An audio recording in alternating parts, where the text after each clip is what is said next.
¿Puede un hombre enamorar a una nube? Hubo un rey griego que lo logró y se casó con ella. La diosa nube fue su mujer durante muchos años y tuvieron 2 hijos. Pero un día el rey se enamoró de otra mujer. Y sin reparar en el dolor de la diosa, la repudió y se casó con la princesa Ino, que, además de su belleza, le aportaba la dote de su padre. Al perder el amor de su marido, la diosa nube estaba obligada a volver al cielo. Los 2 hijos del rey y la nube quedaron al cuidado de su madrastra, que los odiaba y quería librarse de ellos para que fueran sus propios hijos los que heredaran el trono. La malvada Ino, en secreto, hizo tostar todo el grano que se guardaba en el reino para semilla y volvió a ponerlo en su lugar. Por supuesto, cuando los campesinos sembraron el grano tostado, nada creció y ese año el hambre devastó el reino. El rey, desesperado, no sabía cómo alimentar a su pueblo. Entonces Ino le aseguró que la mala cosecha era un castigo de los dioses. Había una sola manera de aplacarlos y devolver la prosperidad al reino: sacrificar a los hijos de la nube maldita, que ni siquiera eran del todo humanos. Pero la madre de los niños los protegía desde el cielo.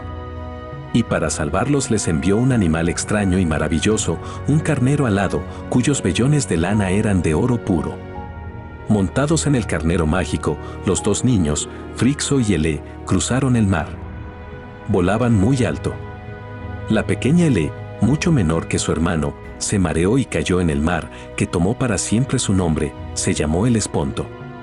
Estaba a punto de ahogarse cuando la rescató el dios Poseidón, que con el tiempo llegaría a enamorarse de ella y la convertiría en princesa de los mares. Frixo consiguió llegar a un lejano país llamado la Cólquide, donde fue muy bien recibido por sus habitantes y por su rey. Agradecido, siguiendo los consejos de su madre, Frixo sacrificó el carnero mágico, lo desolló y le regaló su piel con lana de oro al rey, que lo consagró a Ares, el dios de la guerra. El vellocino de oro fue clavado en un roble, en un bosque que pertenecía al dios. Los adivinos habían predicho que mientras fueran dueños del vellocino, los habitantes de la Cólquide serían prósperos y felices.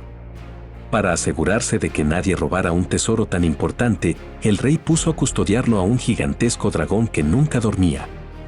Y allí podría haber permanecido por los siglos de los siglos si no fuera porque en la lejana ciudad de Iolcos, del otro lado del mundo, reinaba injustamente el rey Pilies, que le había robado el trono a su hermano. Para asegurarse de que no tendría problemas con sus descendientes, el rey Pilies intentó matar a su sobrino recién nacido. Pero un centauro, el sabio Quirón, logró esconderlo y se lo llevó con él a lo más profundo del bosque, donde lo crió y lo educó. Con el paso de los años, el pequeño Jasón se convirtió en un joven fuerte, inteligente, valeroso, y estuvo listo para reclamar lo que le correspondía: el trono de su padre, que su tío retenía sin ningún derecho. Los adivinos le habían predicho al rey Pilies que un extranjero calzado con una sola sandalia conseguiría derrocarlo del trono.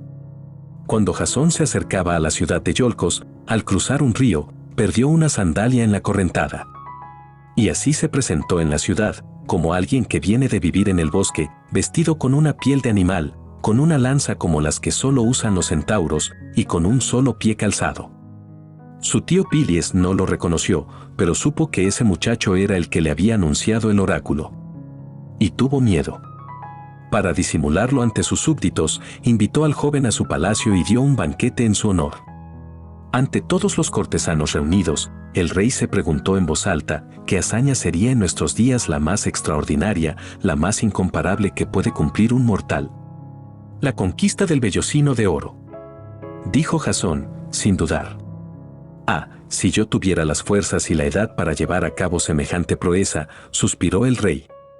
Jasón era joven, impetuoso, inexperto. Sintió que los ojos de todas las muchachas se clavaban en él. Vio a los hombres mirarlo con una mezcla de admiración y envidia. Y cayó en la trampa. Había bebido varias copas de vino. Yo puedo hacerlo, dijo, un poco mareado. Yo traeré el vellocino de oro para entregarlo a la ciudad de Iolcos. Si lo haces, dijo el rey, el trono de Iolcos será tuyo. ¡Viva Pilies, viva Jasón!, gritaron todos los presentes. Al día siguiente, Jasón se despertó muy tarde, cuando el sol ya estaba alto en mitad del cielo. Solo entonces se dio cuenta de que había caído en una trampa. Pero no le importó. Enseguida comenzaron los preparativos del viaje. El rey, encantado con el proyecto, confiando en que Jasón jamás regresaría de su viaje, no tuvo inconvenientes en colaborar de todas las formas posibles. El mejor constructor de barcos de toda Grecia diseñó para Jasón un barco como jamás se había visto en el mundo, el Argos. Se decía que la mismísima diosa Atenea había ayudado a construirlo. El rey Pilies solo frunció el ceño cuando supo que los héroes más famosos de la tierra, enterados del proyecto, se estaban presentando para participar en el viaje y ayudar a Jasón. Allí estaban, entre otros, el mismísimo Heracles y también los mellizos Cástor y Pólux, hijos del dios Zeus, y el gran Orfeo, cuya música era comparable al sonido bello y terrible de las sirenas. Iban también los hijos de Bóreas, el viento del norte, y muchos otros valientes.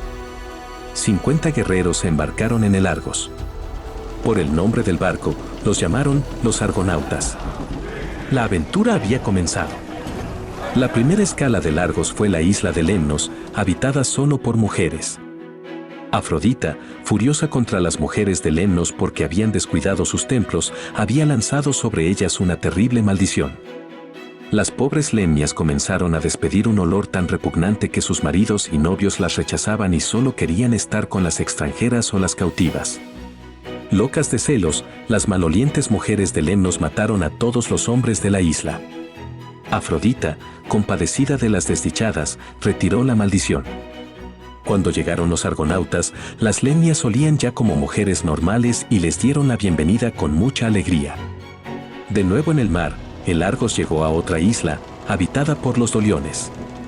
Tanto el rey como su pueblo, que sabían ya sobre la aventura emprendida por los argonautas, los recibieron con fiestas y banquetes. La noche siguiente a los festejos fue negra y nublada. Los argonautas se hicieron a la mar, pero los vientos eran cambiantes y no había estrellas para orientarse.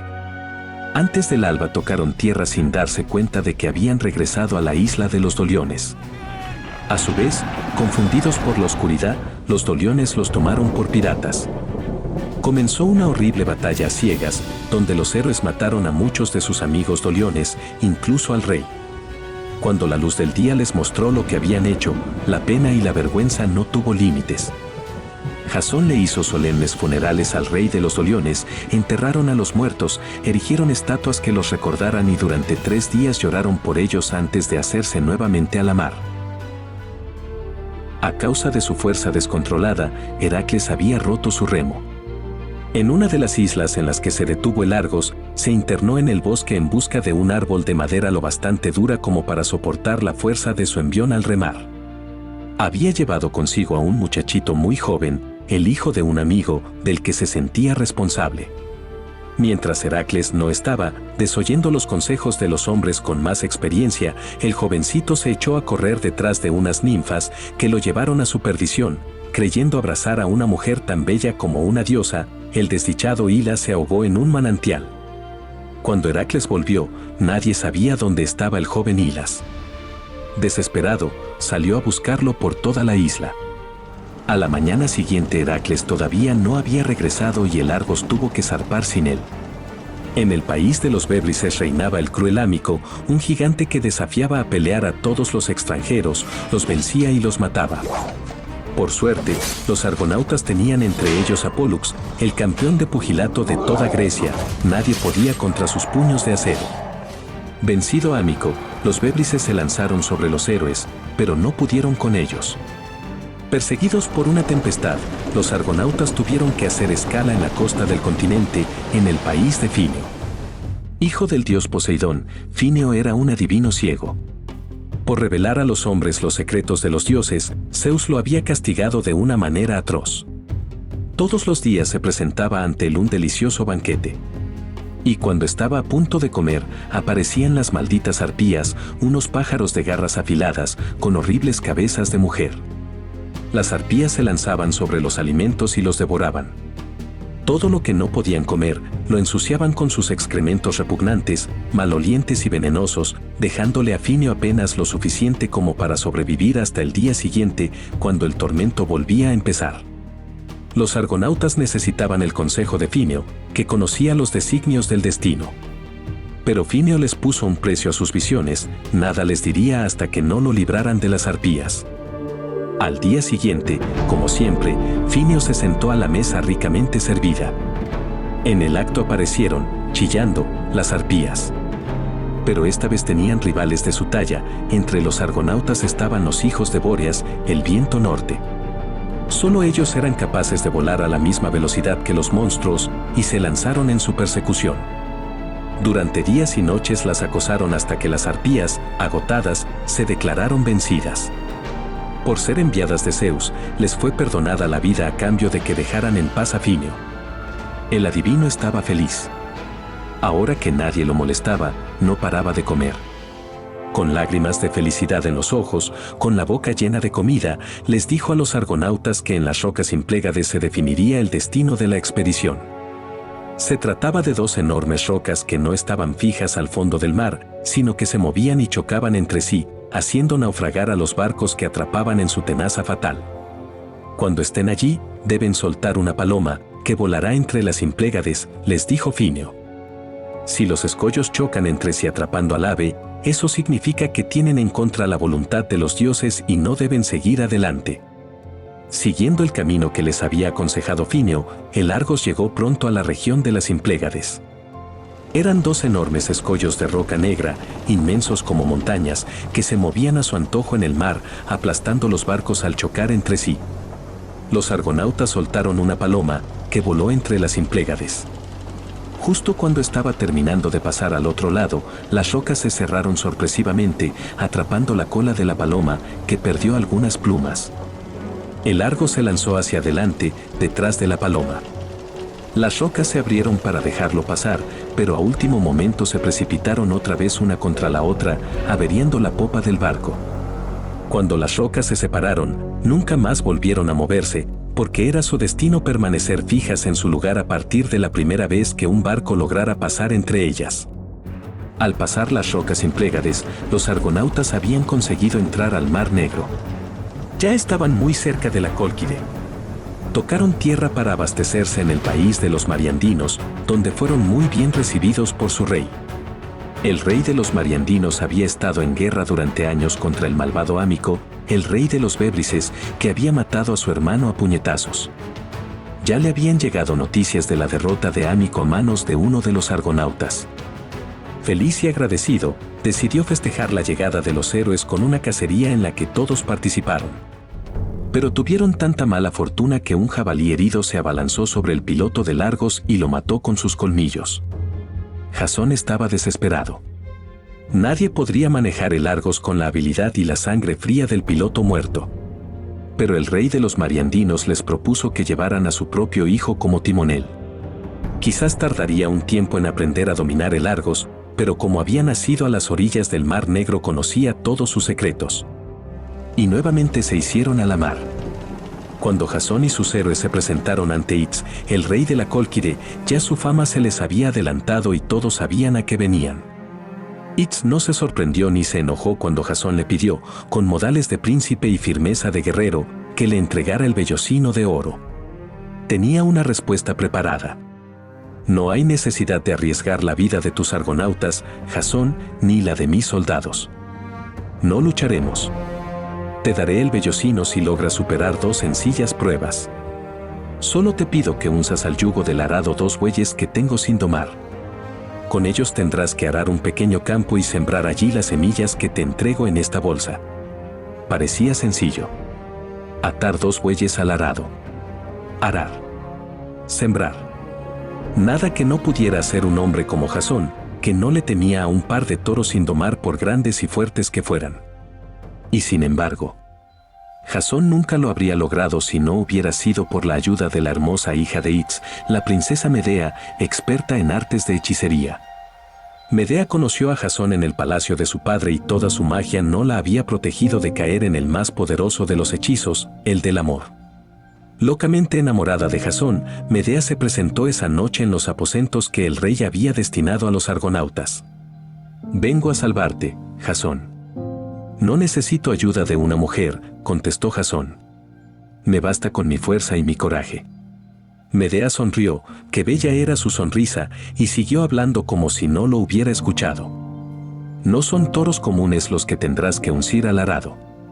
Son un regalo del dios Hefesto. Tienen pezuñas de bronce y su aliento es de fuego.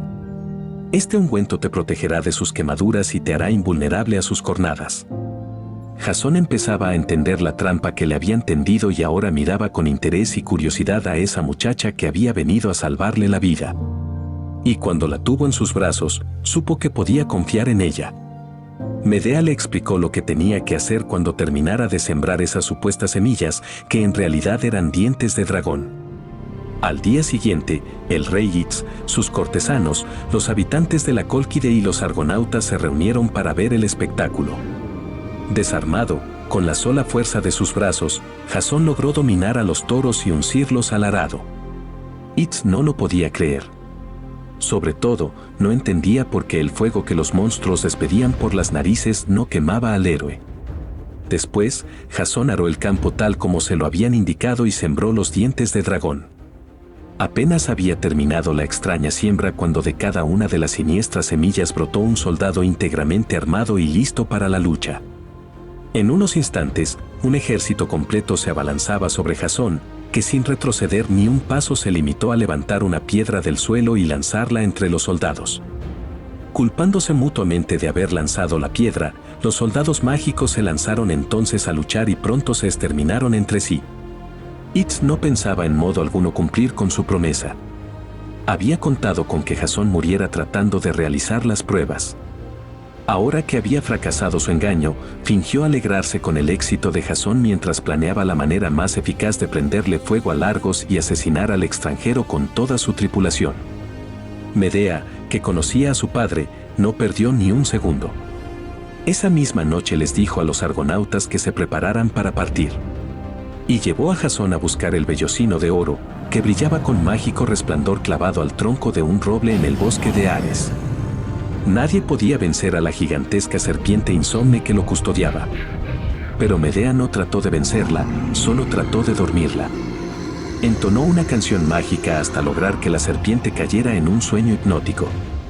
Con el vellocino en su poder, Jasón y Medea abordaron la nave, que zarpó a toda velocidad, impulsada por los vientos y los remos. Itz intentó perseguirlos con su flota, pero ningún barco común podía alcanzar al veloz Argos. Jasón y los argonautas volvían a Iolcos con el vellocino de oro. Pero, ¿lograrían llegar a destino? El viaje de vuelta sería tan largo y tan difícil como el de ida. Para evitar encontrarse con la flota de Itz, los argonautas no tomaron la misma ruta que habían usado para llegar a la Cólquide y pusieron proa hacia el Danubio. En el camino, una tremenda tempestad estuvo a punto de hacerlos naufragar. Y entonces, por primera vez, habló el Argos, que había sido construido con madera mágica y dotado por Atenea del arte de la profecía. Esta tormenta ha sido enviada por Zeus, dijo el barco, con su ronca voz de madera. Ya no podré avanzar sin ayuda de Circe, la hechicera. Circe era hija del sol, como el rey Itz, y, por lo tanto, la tía de Medea. Con sus conjuros, aplacó la furia de Zeus para que el Argos pudiera continuar su viaje. Al salir de la isla de Circe, los argonautas entraron al temible mar de las sirenas. Las sirenas eran genios marinos, mitad mujer y mitad ave. Vivían en una isla del Mediterráneo, y con su música maravillosa, irresistible, atraían a los navegantes. Los barcos se acercaban a las costas rocosas de la isla y zozobraban contra los escollos. Después, las sirenas devoraban a los náufragos. Pero los argonautas llevaban entre ellos al músico más extraordinario de la tierra, al gran Orfeo, capaz de encantar con su lira al mismo dios de los infiernos. Orfeo tocó su lira y entonó una canción tan melodiosa que consiguió apagar las voces de las malditas sirenas. Y los argonautas consiguieron pasar una vez más. Por haber tomado otra ruta, los argonautas tenían que enfrentarse a nuevos peligros. Pronto llegaron al estrecho de Escila y Caribdis, que ningún barco lograba cruzar sin daños. Escila era un monstruo con torso de mujer y cola de pez, que a partir de la cintura estaba formado, además, por 6 perros feroces que devoraban todo lo que estaba a su alcance. Caribdis era un monstruoso remolino que 3 veces por día tragaba agua del mar en cantidades inconcebibles, absorbiendo también todo lo que había en ella, peces, barcos o ballenas. Unas horas después vomitaba todo lo que se había tragado. Los monstruos estaban enfrentados en un estrecho. Cada uno ocupaba una de las orillas entre las que tenían que pasar los barcos. Y estaban a solo un tiro de flecha uno del otro. Tratando de alejarse del remolino de Caribdis, los navegantes caían en las fauces de los perros de Escila. Pero los argonautas contaron con la ayuda de una de las Nereidas, las ninfas del mar, que conocía las costumbres de los monstruos y los hizo atravesar el estrecho fuera del alcance de Escila, mientras Caribdis dormía con el vientre lleno de agua salada. Del otro lado los esperaban las islas errantes, que flotaban como inmensos témpanos, haciendo que los barcos chocaran contra ellas. Pero gracias a la gran habilidad de su timonel, lograron sortear también este peligro. Los argonautas tenían que aprovisionarse constantemente de víveres y agua dulce. Cuando, después de haber enfrentado tantos peligros, se detuvieron en la isla de Corfú, creyeron que tendrían un merecido descanso, sus amistosos habitantes los recibieron con honores. Sin embargo, antes que ellos había llegado Corfú una parte del ejército de la Cólquide, que pretendía rescatar el Vellocino y llevarse con ellos a Medea.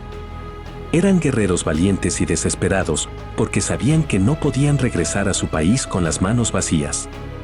Le exigieron al rey de Corfú que les entregara a los extranjeros y a la princesa Medea, hija de su rey Yitz. Pero el rey de Corfú solo buscaba la paz. Si la princesa Medea ya es la esposa de Jasón, les dijo, no tengo derecho a devolverla a su padre. Enterado en secreto de la decisión del rey, Jasón se apresuró a casarse con Medea, que, por supuesto, no tuvo ningún inconveniente. Convertida en la esposa de Jasón, su padre ya no tenía ningún derecho sobre ella. Jasón es mi marido.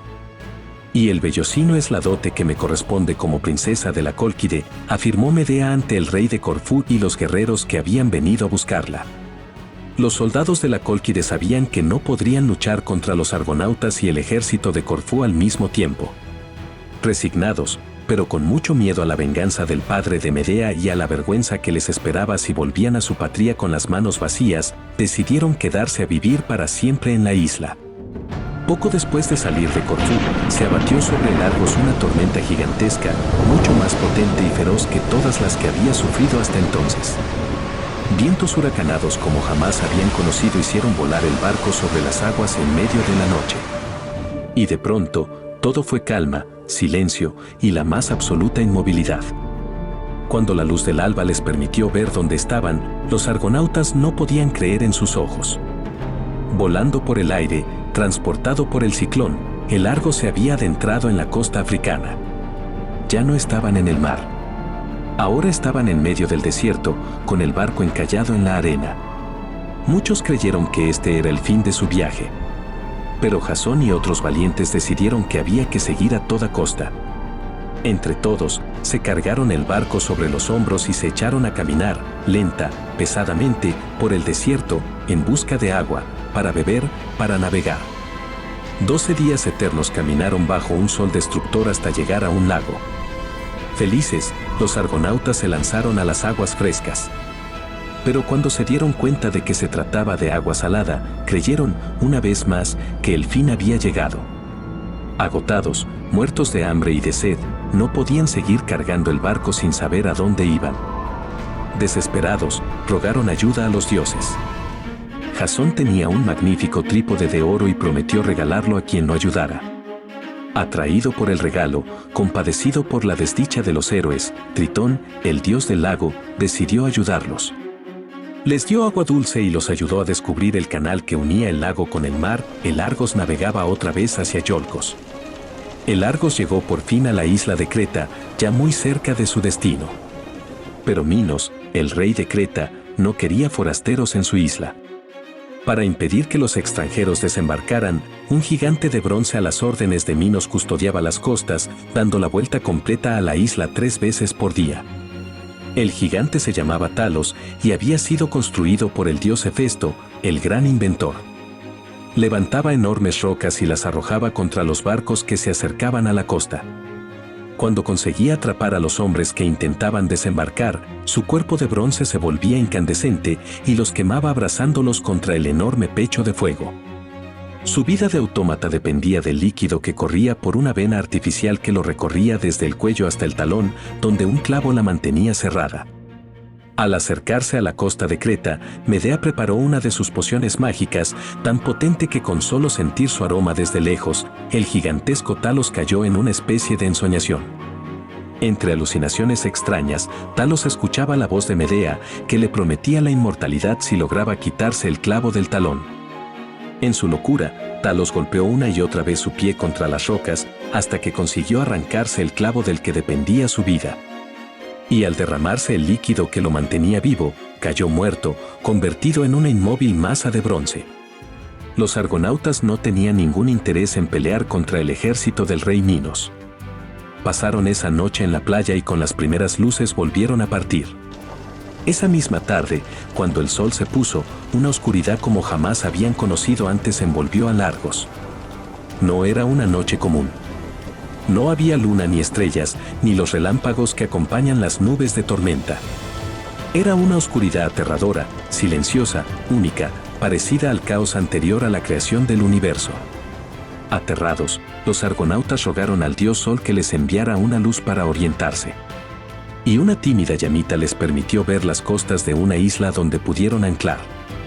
En unos pocos días más de navegación, los argonautas llegaron a las costas de Iolcos. El largo viaje había terminado. Traían con ellos el vellocino de oro. Jasón y sus héroes habían conseguido realizar la hazaña más grande de toda la historia de la humanidad y serían recordados para siempre. ¿Cumplió Pilies con su promesa de entregar el trono a Jasón? Unos dicen que sí, otros dicen que no. Lo único seguro es que Jasón nunca cumplió con la promesa de amar para siempre a Medea y la abandonó después de haber tenido con ella 2 hijos. El héroe, que no temía a ningún monstruo, tuvo miedo, quizás, de las artes hechiceras de su propia mujer. Un tiempo después, Medea se casó con Egeo, el rey de Atenas.